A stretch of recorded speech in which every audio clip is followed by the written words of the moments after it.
it's me, ang inyong tindera ayaw pa stress. Ayun na naman guys, nai-stress na naman ang inyong tindera. Kasi naman. Ayan, katanghali ang tapat. No.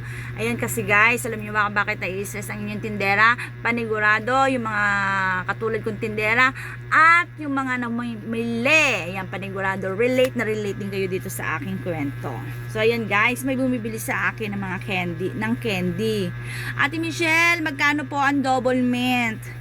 So guys, yung mga candies ko kasi nasa labas na yan. May mga presyo na ako dyang inilalagay kasi iba kasi yung mga presyo ng mga candies natin. Merong 5 piso, merong 3 piso, may 2 piso ang isa.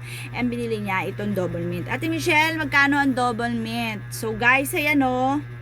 Ang laki-laki na nang nakalagay dyan. 3 pesos isa. O diba?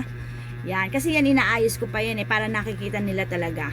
So, yan, tinanong niya sa akin. 3 piso lang, baka ako hindi nakita, di ba? Okay. Ayun na, mayroon ka ako dyan nakalagay na presyo. Paki-check na lang.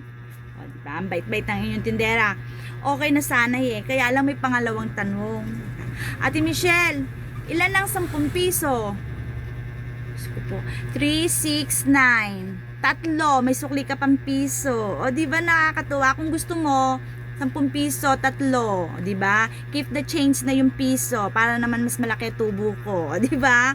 So, ganyan lang guys. Talagang pagiging tindera mo, kailangang habaan mo ng habaan yung pasensya mo. Talaga naman. Kasi may mga customer na mga makukulit. Di ba? Minsan kasi yung mga customer, ayaw magbasa, ayaw tingnan mabuti. Di ba? Minsan kasi mga customer, ganyan. So, ayan din ko minsan din, tingin-tingin po. Thank you for watching.